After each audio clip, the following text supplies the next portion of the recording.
أعوذ بالله من الشيطان الرجيم. بسم الله الرحمن الرحيم. إنا أنزلناه في ليلة القدر وما أدراك ما ليلة القدر ليلة القدر خير من ألف شهر تنزل الملائكة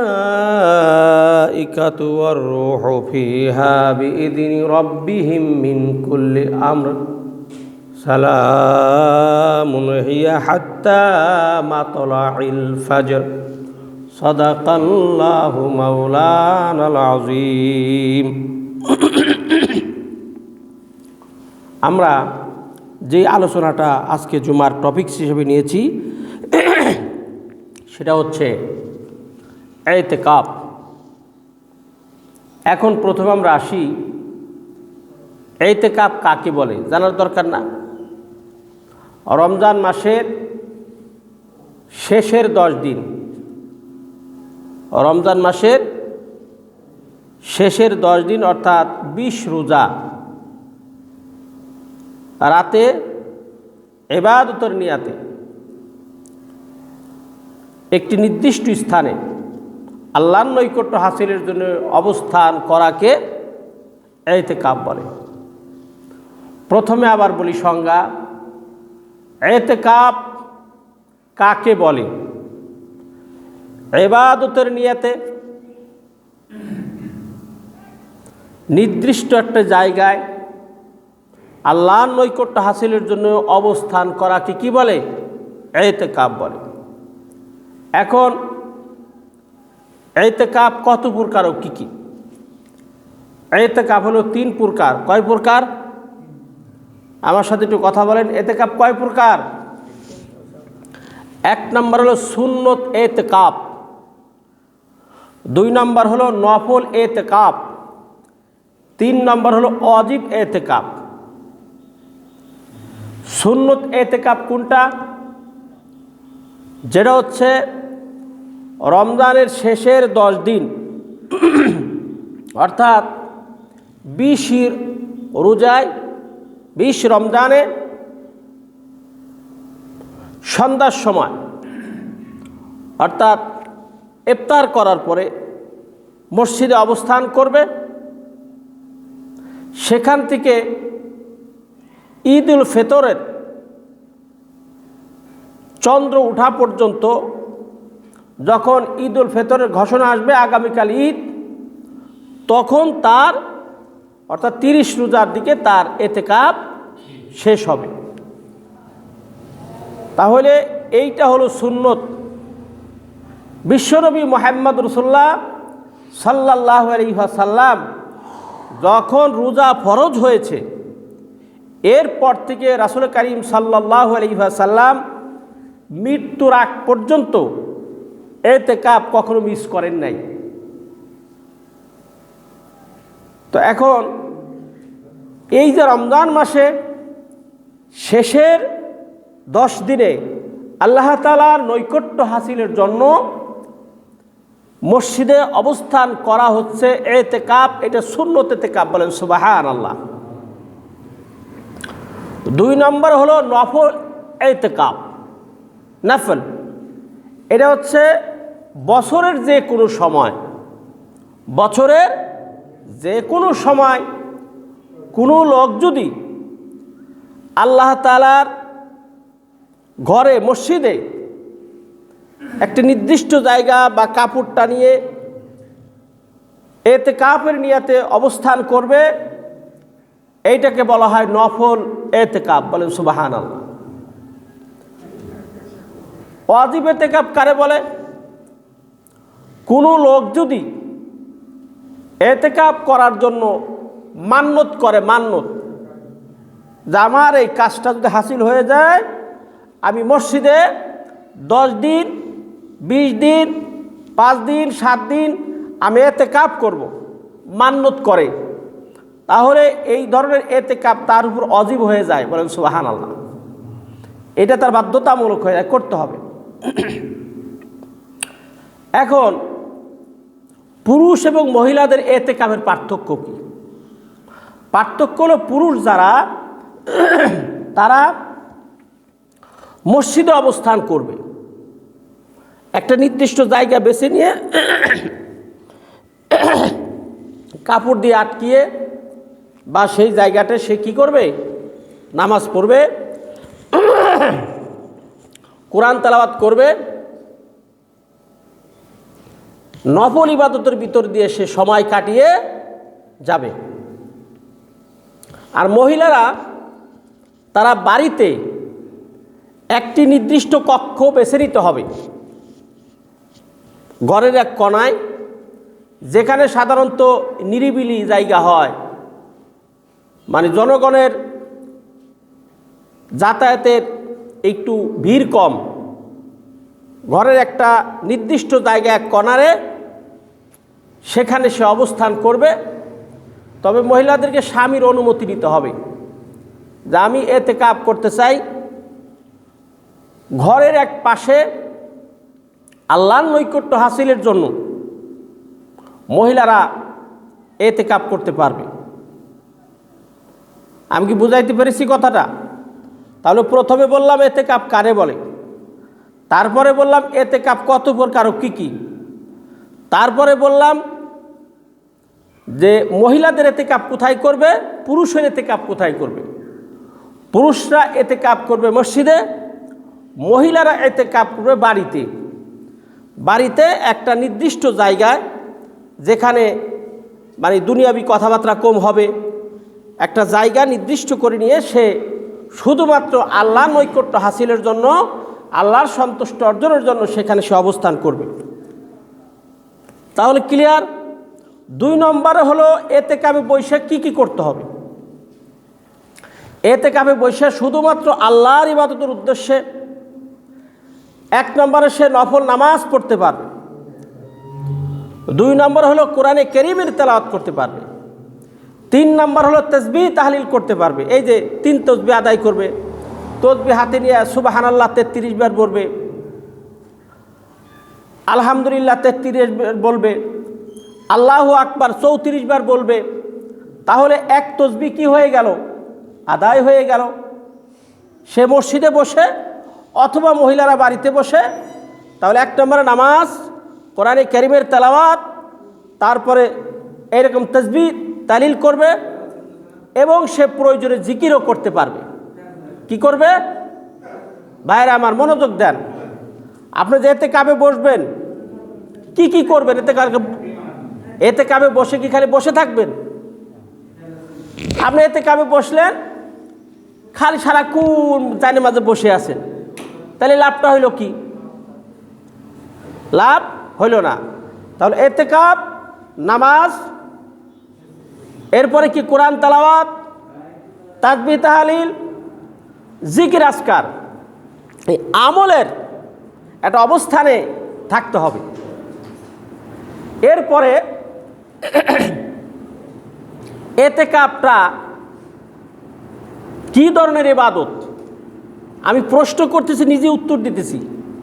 এই প্রশ্ন আপনারা করবেন। 1 নম্বরে এতেকাফ কাকে বলে, এতেকাফ কত প্রকার, কি কি, এবং মহিলাদের এতেকাফের সিস্টেম কি, পুরুষের এতেকাফের সিস্টেম কি, দুইটাই বললাম।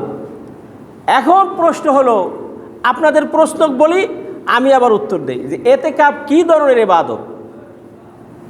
এতেকাফ হচ্ছে সুন্নতে মুআক্কাদা। এটা কিন্তু আপনার এতেকাফ কোনো একটা মহল্লায় করতেই হবে। যদি কেউ কোনো মহল্লায় এতেকাফ না হয়, তাহলে সবাই গুনাহগার হতে হবে। এখন ব্যাপারটা কি, যদি কেউ স্বইচ্ছায় স্বেচ্ছায় মসজিদে এতেকাফের জন্য অবস্থান করে, আলহামদুলিল্লাহ, যদি কোনো লোক না পাওয়া যায়, কমপক্ষে সকল মুসল্লি একত্রিত হইয়া একজন ভাইকে রিকোয়েস্ট করতে হবে, ভাই তুমি কমপক্ষে মসজিদে এতেকাফ করো। সে যদি আর্থিকভাবে দুর্বল হয় তাহলে সকল মুসল্লি তাকে কিছু পার্টিসিপেট করতে হবে। মনে করেন যেই লোকটা এতেকাফ করবে সেই লোকটা যদি গরিব হয়, মানে মনে করেন পরের বাড়ি কাজ করে, সংসার চলে এইভাবে, এমন একটা গরিব মানুষে কমিটির লোক মসজিদের মুসল্লি ভাইয়েরা সিদ্ধান্ত নিল যে চাচা বা ভাই আপনি এতেকাফ করেন, আমাদের তো সময় নাই। এখন যাকে আপনি বসাইলেন সে যদি আর্থিকভাবে দুর্বল হয় তাহলে তার এই 10 দিনে কি টাকা ইনকাম করত, তার সংসারটা চলবে কেমনে? সবাই মিলে কিছু কিছু করে টাকা দিয়ে তার পরিবারের দায়িত্ব নিতে হবে। সুবহানাল্লাহ বলবেন না? আমি কি কথা বোঝাইতে পারছি? এটা কিন্তু করতেই হবে। এতেকাফ কিন্তু আপনার মওকুফের বিষয় না। স্বেচ্ছায় যদি মহল্লার কেউ বসে আলহামদুলিল্লাহ, আবার যদি স্বেচ্ছায় কেউ না বসলো তাহলে একজনকে বসান যে হুজুর আপনি তো মসজিদেই থাকেন, আমরা এই 10 দিন আপনার একটা স্পেশাল ভালোবাসা দিব, আপনি মসজিদে থাকেন। অথবা একজনকে বললেন, একজন এবার আল্লাহর একজন খাস বান্দা মসজিদে বসলো, তাহলে প্রশ্ন পেয়েছেন যে এতেকাফ সুন্নাতে মুআক্কাদা। এই সুন্নত যদি কেউ আদায় না করে এলাকায় সকলেই কিছু কিছু করে গুনাহগার হয়ে যাবে। এই জন্য এতেকাফ করতে হবে। রাসূল পাক সাল্লাল্লাহু আলাইহি ওয়াসাল্লাম রোজা ফরজ হওয়ার পরে কখনো এতেকাফ মিস করেন নাই। মৃত্যুর আগ পর্যন্ত সে এতেকাফ রমজানের শেষ দশকে লাইলাতুল কদর খোঁজার জন্য, আল্লাহর নৈকট্য হাসিলের জন্য তিনি মসজিদে অবস্থান করতেন। সুবহানাল্লাহ। এখন প্রশ্ন করেন হুজুর এতেকাফ করে লাভটা কি? আমি কিন্তু এক এক করে প্রশ্ন করতেছি, নিজেই আপনাদের উত্তর দিতেছি। প্রথমে বললাম এতেকাফ কাকে বলে, তারপরে বলেছি এতেকাফ কত প্রকার ও কী কী, তারপরে বলেছি মহিলাদের এতেকাফের নিয়ম কি, পুরুষের এতেকাফের নিয়ম কি। এরপরে বলতেছি প্রশ্ন, আপনাদের প্রশ্ন যে হুজুর এতেকাফের ফজিলাত কি, অর্থাৎ এতেকাফ করলে লাভটা কি। বিশ্বনবী মুহাম্মদ রাসূলুল্লাহ সাল্লাল্লাহু আলাইহি ওয়াসাল্লাম বলছেন এতেকাফের 5টা লাভ আছে। কয়টা লাভ? ভাইরা কথা বলেন না কেন? 5টা লাভ। আমার কি কথা বোঝা যায় না? ক্লিয়ার? আচ্ছা, তাহলে আপনারা উত্তর দিলে বুঝবো যে আলোচনা আপনাদের কি আছে, মনোযোগ আছে। মসজিদে আসলেন আর গেলেন, যদি কিছু মাথায় না নিয়ে যান, বাসায় যেয়ে বোর কাছে কি ওয়াজ করবেন? বোরে ওয়াজ শোনাবেন না? বোরা তোর মসজিদে জুমার সময় আসে না। আপনি বাসায় যে আমি যে আলোচনা করতেছি এটা শোনাবেন, মা বোনদেরকে শোনাবেন, মহিলাদেরকে শোনাবেন, স্ত্রীকে শোনাবেন, মেয়েকে শোনাবেন, মাকে শোনাবেন, দের একটা পরিবেশ তৈরি হয়ে যাবে। সুবহানাল্লাহ বলেন। আমার ব্যক্তিগত একটা কথা বলি। ব্যক্তিগত কথা হলো, আমি যখন রাতে বাসায় ফিরি, আমার আব্বা এখনও আল্লাহ বাসায় রাখছে, সুস্থ আছে।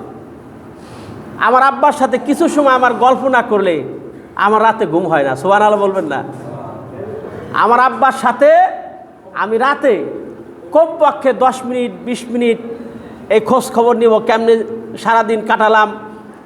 আব্বা অনেক বুদ্ধিমান মানুষ, সে অনেক অভিজ্ঞতা সম্পন্ন শিক্ষক মানুষ ছিলেন। তার জীবন থেকে অনেক আমার দাদার সাথে আব্বা গল্প করতো, তো সেই গল্প আবার আমার সাথে শেয়ার করে।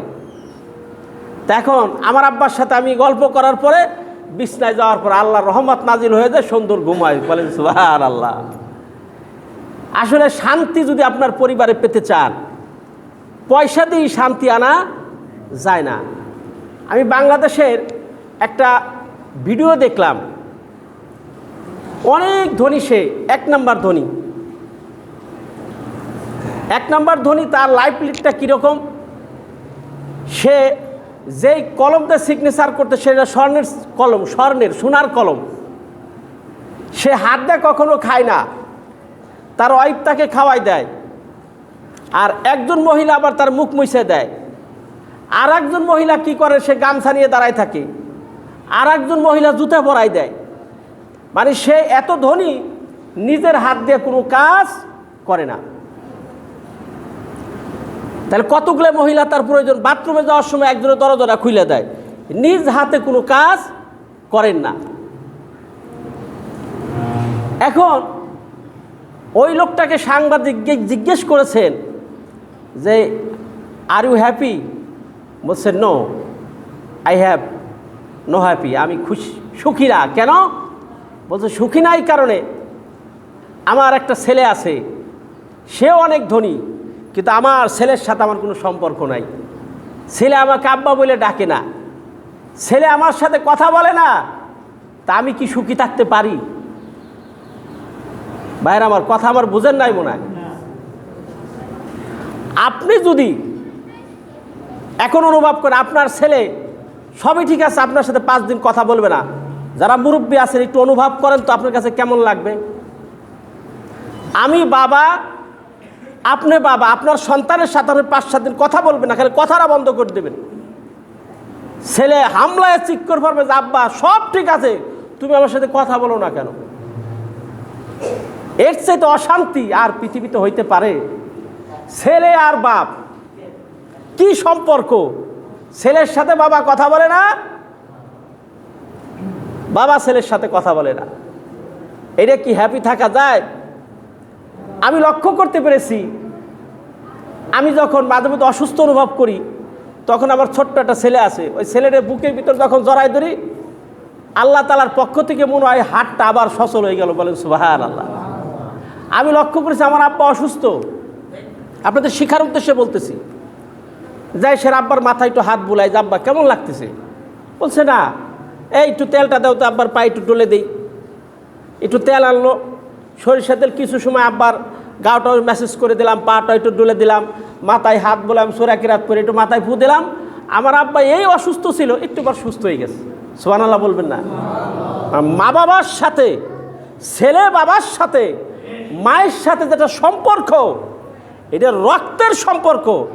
আপনি যখন আপনার বাবার মাথায় হাত বুলাবেন, তার মাথায় ব্যথা থাকলে কিছুক্ষণ পর ব্যথা ভালো হয়ে যাবে। আমার কথা বিশ্বাস হয় না আপনাদের? আমরা প্যারাসিটামল খাওয়া লাগবে না। সন্তান বাড়ি আসে, আব্বার সাথে কথা কয় না, মার সাথে কথা কয় না, বোর সাথে সবসময় গল্প করে। পরিবারের ভিতর শান্তি কেমনে আসবে? তাহলে এই লোক শ্রেষ্ঠ ধনী, বাংলাদেশের 1 নম্বর ধনী। তার অনেকগুলি মহিলা আছে শুধু খালি খেদমত করে, জুতাটাও নিজ হাতে পরে না। সেই লোককে বলছে আর ইউ হ্যাপি? কয় no, I have no happy. কারণ আমার ছেলেই তো আমার সাথে কথা বলেন, অনেক দিন সম্পর্ক নাই, অনেক টাকা পয়সার মালিক।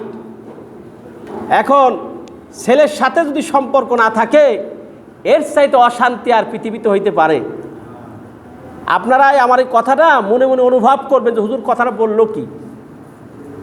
ছেলে সন্তান বড় আদরের জিনিস, ঠিক কিনা বলেন? আদরের না, বড় ভালোবাসার না?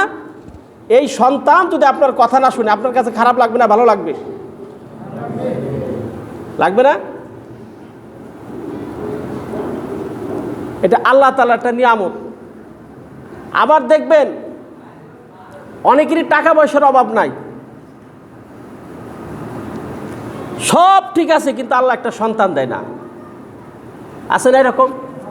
অনেকে আমার কাছে দোয়া চায়, হুজুর টাকার অভাব নাই, পয়সার অভাব নাই, কিছুর অভাব নাই, কিন্তু আমার বংশ রক্ষার জন্য আল্লাহ একটা সন্তান দেয় না, একটু দোয়া করবেন।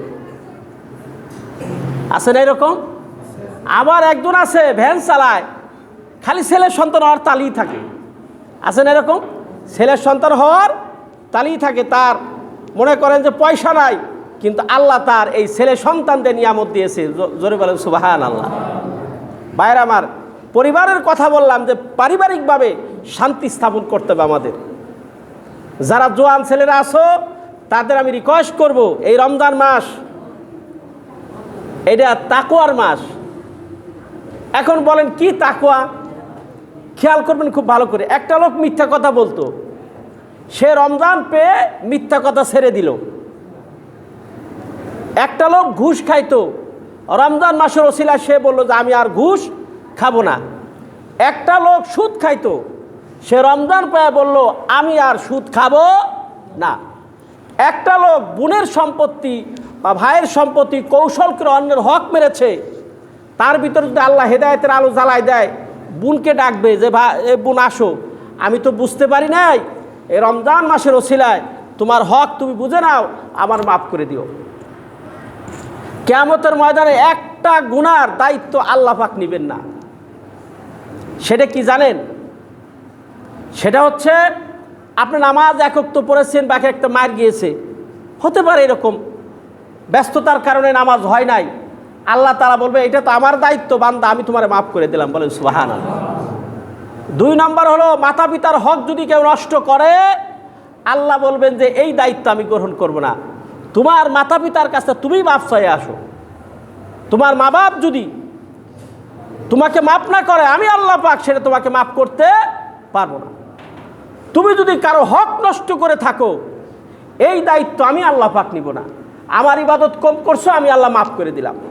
কিন্তু তুমি অন্যের হক নষ্ট করেছো, বোনের হক নষ্ট করেছো, ভাইয়ের হক নষ্ট করেছো, বান্দার হক নষ্ট করেছো, এই দায়িত্ব আমি আল্লাহ পাক নিতে পারবো না।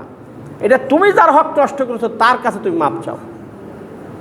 সুবহানাল্লাহ বলবেন না ভাইরা? এই জন্য ভাইরা আমার, রমজান আমাদের পরিবর্তন হওয়া দরকার। আমাদের রমজান পেলাম, আবার রমজানের শেষে যা আছে তাই করলাম, তাহলে রমজানের শিক্ষা, রমজানের যে তাৎপর্য, এটা আমরা হাসিল করতে পারলাম না। আসুন পয়েন্টে আলোচনা করি। এখন বিষয় হলো প্রশ্ন আপনাদের যে হুজুর ইতিকাফ করার ফজিলত কি? বলবো ইনশাআল্লাহ। বিশ্বনবী মুহাম্মদ সাল্লাল্লাহু আলাইহি ওয়াসাল্লাম বলেছেন, ইতিকাফের 1 নম্বর ফজিলত হলো যেই লোকটা ইবাদতের নিয়তে আল্লাহর সন্তুষ্টির উদ্দেশ্যে মসজিদে অবস্থান করবে, ইতিকাফ করবে, রাসূল সাল্লাল্লাহু আলাইহি ওয়াসাল্লাম বলেছেন যে জাহান্নাম তার থেকে 3 খন্দক দূরে চলে যাবে। বলেন সুবহানাল্লাহ। কত খন্দক? 3 খন্দক। এখন সাহাবারা বলল, হুজুর 3 খন্দক কি? বলছে 3 খন্দক হলো আসমান এবং জমিনটা যত দূরত্ব আছে, আসমান এবং জমিনের যত দূরত্ব আছে, জাহান্নাম যে ব্যক্তি ইতিকাফ করবে তার থেকে জাহান্নাম এত দূর পর্যন্ত চলে যাবে, মানে দূরত্ব সৃষ্টি হয়ে যাবে। তার মানে হচ্ছে সেই লোকটার জাহান্নামে প্রবেশ করবে না। সুবহানাল্লাহ বলবেন না? 1 নম্বর ফজিলত। 1 নম্বর ফজিলত হলো কোনো লোক যদি ইতিকাফ করে, রাসূল বলেছেন 3 খন্দক তার থেকে জাহান্নাম দূরে চলে যাবে। সাহাবারা প্রশ্ন করেছে, হুজুর খন্দকটা কি? বলছে আসমান এবং জমিনের দূরত্বটা যত বেশি, এর চাইতে বেশি দূরত্বে ওই বান্দার থেকে জাহান্নাম দূরে চলে যাবে। সে ইতিকাফের মাধ্যমে আল্লাহর জান্নাতে প্রবেশ করবে। আচ্ছা, 2 নম্বরটা কি? 2 নম্বরে বিশ্বনবী মুহাম্মদ সাল্লাল্লাহু আলাইহি ওয়াসাল্লাম বলেছেন, যদি কোনো মানুষ রমজানে শেষের দশকে আল্লাহর নৈকট্য হাসিলের জন্য মসজিদে অবস্থান করে, ইতিকাফ করে, বলছে সে 2টা কবুল উমরা, 2টা কবুল হজের সব ফেরেশতারা তার আমলনামায় লিখে দিবে। সুবহানাল্লাহ। কিন্তু সবাই বলতেছেন না। উমরাটা কি বুঝছেন? উমরা হলো আপনি এই যে ফরিদপুরে বাস করেন, এখান থেকে যাবেন সেই আল্লাহর ঘর বাইতুল্লাহ, ওখানে যাওয়া আসার যে খরচ, ওখানে অবস্থান করবেন, বাইতুল্লাহ জিয়ারত করবেন, রাসূলের রওজার জিয়ারত করবেন, সাফা মারা দৌড়াদৌড়ি করবেন। এই যে হজ করতে আপনার 7 লাখ টাকার মতো খরচ যাবে। 7 লক্ষ হজ, বড় হজ যেটা কয়। আর যদি উমরা করেন তাহলে সেখানে আপনার খরচ যাবে 1.5 লাখ টাকার মতো, 1.5 লাখ বা কম বেশি হবে আর কি। তা এই কাজটা 2টা উমরা করলে আপনার 3 লক্ষ টাকা লাগবে কমপক্ষে, আর 2টা হজ করলে আপনার 7 লাখ 14 লাখ টাকা লাগবে। তো ওইদিকে 14 লাখ, এইদিকে হইল 3 লাখ, তাহলে কত হইল ভাইরা? 14 আর 17 লক্ষ টাকা। এখন এই 17 লক্ষ টাকার যদি কোনো লোকটা আল্লাহর ঘরে ইতিকাফের নিয়তে বসে, বিশ্বনবী মুহাম্মদ সাল্লাল্লাহু আলাইহি ওয়াসাল্লাম বুখারী শরীফের হাদিসে বলেছেন যে ওই লোকটাকে আল্লাহ পাক 2টা উমরা এবং 2টা কবুল হজের সওয়াব আল্লাহ তাআলা আমলনামায় দান করে দিবেন। 17 লক্ষ টাকার সওয়াব পাই যাবেন ইনশাআল্লাহ। তো ইতিকাফ করার নিয়ত অনেকেই করেন ইনশাআল্লাহ। 3 নাম্বার ফজিলতের আলোচনা করতেছি। 3 নম্বর হলো কেউ যদি 20 রমজান অতিবাহিত হওয়ার পরে রাত্রে অবস্থান করে মসজিদে, সেখান থেকে আপনার ঈদের চাঁদ দেখা পর্যন্ত, যখন আওয়াজ আসবে যে হুজুর চাঁদ দেখা গেছে আগামীকাল ঈদ, তখন সে মসজিদ থেকে বের হয়ে যাবে। এখন এই সময় যে অবস্থান করলো, রাসূল পাক সাল্লাল্লাহু আলাইহি ওয়াসাল্লাম বলেছেন লাইলাতুল কদরের সব তার আমলনামায় দান করা হবে, মানে লাইলাতুল কদর সে পেয়ে যাবে। আচ্ছা, 4 নম্বর হইল ইতিকাফের মাধ্যমে আল্লাহ তাআলার নৈকট্য লাভ করা যাবে। মানে কেউ যদি ইতিকাফে বসে, আল্লাহ পাক সেই বান্দার উপরে খুশি হয়ে যাবে। কারণ কি, একটা কথা বলি ভাই, সন্ধ্যার সময় আপনার সামনে ইফতার এসেছে, রোজাদারের সামনে একটা খুশি যে সে ছোলা মুড়ি যা কিছু খায়, শরবত খাবে, এরপরে পেঁয়াজও খাবে, এরপরে খিচুড়ি রান্না খাবে, এই যে মসজিদে আপনারা খান। আচ্ছা, যদি কেউ যে ওই মসজিদে এলানের আগে 5 মিনিট আগে খায়, ফেরেশতারা এসে কি আপনার থাপ্পড় দিবে? কথা বুঝাইতে পারি নাই মনে হয়। আচ্ছা, মনে করেন আপনার শেষ সময় এসে আপনি 10 মিনিট আগে খাইলেন, তা ফেরেশতারা আসমান এসে আপনি থাপ্পড় দেবে গালে, হ্যাঁ মিয়া হ্যাঁ, এখন আর 10 মিনিট বাকি আছে, খাও কেন? তাহলে ফেরেশতারা থাপ্পড় দিবে না, গোপনে খাইলে কেউ মানাও করবে না। এই যে আপনি যে খাইলেন না গোপনে, এই যে আপনি যে ফেরেশতাদের এরকম সরাসরি থাপ্পড় দিল না, অপেক্ষা করতেছেন কখন মুয়াজ্জিন সাহেব আযান দেয় আর আপনি খানা খাবেন। এই যে অপেক্ষাটা যে করলেন, এটা কার ভয়তে? জোরে বলেন। সবার উত্তর হইল না। কার ভয়তে? আল্লাহর ভয়তে। এই জন্য আল্লাহ পাক বলেছেন বান্দা রোজা আমার জন্য থাকে, আমার ভয়তে। এই যে রোজাদারের পুরস্কার আমি আল্লাহ পাক আমার স্বহস্তে দান করবো। সুবহানাল্লাহ। রোজাদারের পুরস্কারটা আল্লাহ পাক নিজে দিবেন। কিছু কিছু পুরস্কার আছে রাসূল পাক সাল্লাল্লাহু আলাইহি ওয়াসাল্লামের মাধ্যমে দিয়ে দিবেন। আর রোজাদারের পুরস্কারটা যেহেতু আল্লাহর ভয় বান্দা রোজা থাকে, এই জন্য আল্লাহ পাক কী করবেন, এই রোজার পুরস্কারটা আল্লাহ বলেছেন আমি নিজ হাতে, আমার কুদরতি হাতে আমার বান্দাকে আমি পুরস্কার দিয়ে দিব। সুবহানাল্লাহ। আচ্ছা, 5 নম্বর, দুনিয়ার যাবতীয় ঝামেলা থেকে মুক্ত থাকি, ঠিক কিনা? আবার ইতিকাফ থাকা অবস্থায় কিছু লোক আছে, আমি দেখছি, কিছু মনে করবেন না, কিন্তু গ্রাম অঞ্চল আগে দেখতাম মহিলারা নামাজে দাঁড়াইছে, আল্লাহু আকবার, মনে করেন যে বাইরে ধান আছে, মুরগিটা খাই গেল, নামাজ অবস্থায় ও বউ ওই যে মুরগিতে ধান খাইলো, নামাজ কিন্তু পড়ার তালি আছে। কি কথা বুঝাইতে পারছি? নামাজ পড়তেছে, পড়া অবস্থায় বললো বউ মুরগি খেয়ে দাও, নামাজ থাকবে? কথা বলেন হাদিস সব, নামাজ থাকবে নাকি? এখন আপনি ইতিকাফে বসলেন, বসার পরে আপনি কি করলেন? গল্প করলেন, দুনিয়ার সব বাজার হইছেনি, কি দেখে আপনি কি চলতে চাও, মসজিদের বাইরে একজন, আপনি মসজিদের ভিতরে, দুনিয়ার সব গল্প করলেন। ইতিকাফ হবে? ইতিকাফ হচ্ছে শুধুমাত্র আল্লাহর সন্তুষ্টির জন্য, আল্লাহর খুশির জন্য, আল্লাহর ঘরে অবস্থান করতে হবে। আমরা কি এই কাজটা করার রাজি আছি না? ইনশাল্লাহ। বাইরে আবার সবাই হয়তো পারবেন না, কিন্তু সময় আমরা মনে করছি আই হ্যাভ নো টাইম, আমার হাতে সময় নাই, কিন্তু আল্লাহ পাকের যেই দিন ডাক এসে যাবে, সেই দিন আমাকে আজরাইল আলাইহিস সালাতু এক বিন্দু পরিমাণ সময় আমাকে দিবে না। তাই অনুরোধ করবো আপনারা এলাকা থেকে ইতিকাফ করার জন্য চেষ্টা করবেন। 5টা ফজিলতের কথা বললাম, আবার সাবস্টেন্স বলি। প্রথমে বলছি ইতিকাফ কারে বলে, সংজ্ঞা, ইতিকাফ কত প্রকার ও কী কী, মহিলাদের এবং পুরুষের ইতিকাফের পদ্ধতি কী, এরপরে বলেছি ইতিকাফের ফজিলাত কী, মানে ইতিকাফ করলে আপনি কী কী লাভ করতে পারবেন। 5টা পুরস্কার আল্লাহ পাক ইতিকাফ যিনি করবেন তাকে দিবেন। এই পুরস্কার নেওয়ার জন্য রাজি আছি না ইনশাল্লাহ? আল্লাহ তাআলা আমাদের সকলকে তৌফিক দান করুক, আমিন। আসসালামু আলাইকুম ওয়া রাহমাতুল্লাহি ওয়া বারাকাতুহু।